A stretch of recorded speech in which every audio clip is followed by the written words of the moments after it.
na sua parede aqui tem um aparelho de fax e um telefone É. analógico. Você usou fax, você Pra lembra? caramba. Eu usava fax para provar arte, que eu sou desenhista.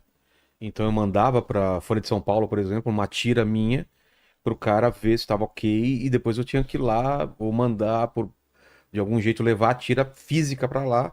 Mandei documento, várias coisas. Era tudo fax. E pra mim na época era a coisa mais mágica do mundo, né? Então, fax é um precursor do movimento de internet, porque era o que era dois telefones trocando informações na forma analógica do papel, que depois a gente passou a usar um computador no meio do caminho. Olha lá o O fax. grande faxão. Aí eu tava comentando aqui com o pessoal nos bastidores que no Japão ainda se usa muito fax. Por quê? Muito. Toda empresa que você vai tem um fax. E eu não tô falando só empresa grande, qualquer empresa. Você vai numa oficina, tem um Sério? fax. Você vai numa agência de turismo, tem fax. Se você for fazer pedido de peça, ele vai te pedir para preencher um formulário e mandar um fax.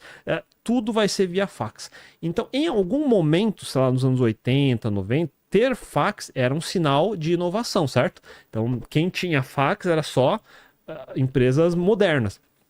A padaria do papai e mamãe provavelmente nem tinha acesso a ter um equipamento caro como um fax naquela época. E no Japão, nos anos 80, ele foi o grande pico de tecnologia e todo mundo adotou. Só que aí nos anos 90 teve uma crise, a recessão dos anos 90 no Japão foi fortíssima. Teve o crash da bolha imobiliária no Japão no final dos anos 80, começo dos anos 90, e aí a gente fala um eufemismo que o Japão é um país que vive nos anos 2000 desde os anos 70. Então, ele sempre foi o país do futuro até o ano 2000 e ele continua no ano 2000 até hoje. Ele não passou, né? Ele não passou do É ano 2000. engraçado o que aconteceu com o Japão, né, cara? A gente era tudo feito no Japão. O que é isso? É do lado. Ah, o fax do Japão. Você vai numa loja de informática hoje, você compra fax novo hoje, moderno, da Então, mas por Panasonic e que tudo você mais. acha que aconteceu isso com o Japão, dessa estagnada? Ele era o movimento da tecnologia, da inovação, e de repente ele ficou para trás com Então, Coreia, com China, com. esse é um entendimento que eu gosto de usar porque toda a ideia de carreira, quando você é novo, então é aquilo que eu estava explicando. Se você tem 18 anos, você acha que a internet sempre existiu no mundo, vai continuar existindo do jeito como é hoje. Celular sempre existiu, vai continuar existindo como sempre foi.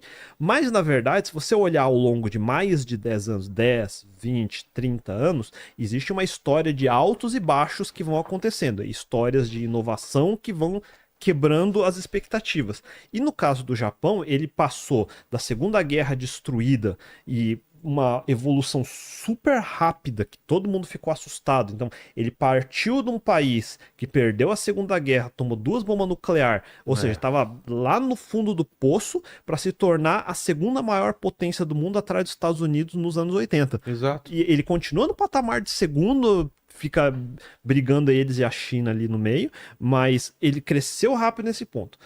Aí ele foi longe demais, as famosas crises financeiras, então a ganância foi alta demais e como é que chama? Eles acharam que eram invencíveis demais. É sempre assim, essa mesma É, história. Você sempre acha que é invencível demais e nada vai dar errado porque não deu errado nos últimos 10 anos, vai continuar dando certo nos próximos 10 anos. Só que aí aconteceu o crash da bolha imobiliária. Então aí começou a aparecer todas as falcatruas que aconteciam, corrupção nas empresas com o governo, empresas começaram a falir, eles viam que os números estavam inflados, e aí foi o efeito dominó que foi acontecendo e entrou numa recessão. E numa recessão, todo mundo evita investir, evita gastar, existe um movimento de você deveria investir mais para ganhar mais, mas ao mesmo tempo o retorno é muito baixo, não compensa o risco. Então você vai mantendo as coisas como são.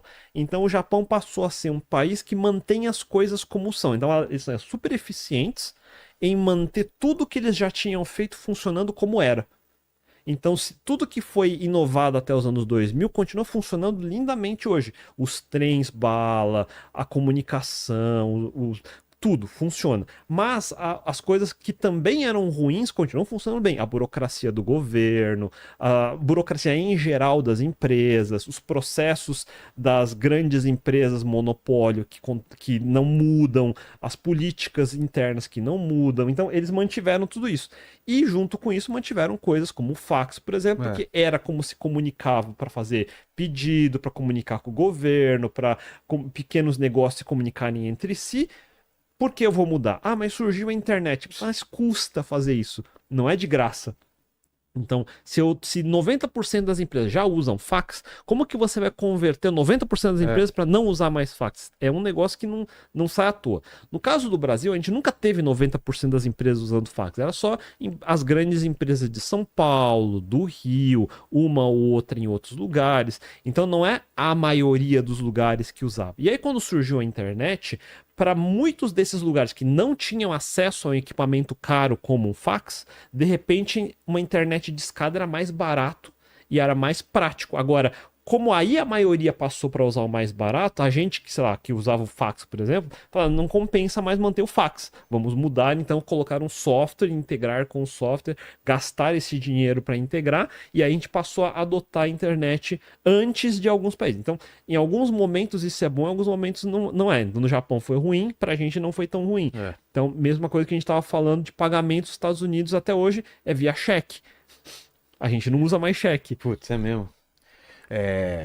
Apuração de votos no via papel correio, ainda, via correio. Ballots, exatamente. Que doideira. Então existem várias coisas que a gente evoluiu e várias coisas que a gente ficou para trás. Infelizmente é assim que funciona o mundo. E na nossa carreira de tecnologia, isso para a gente é bom porque toda vez que a gente existe para melhorar processos que antigamente eram manuais ou eram ineficientes, e a gente faz softwares para tornar eles mais eficientes.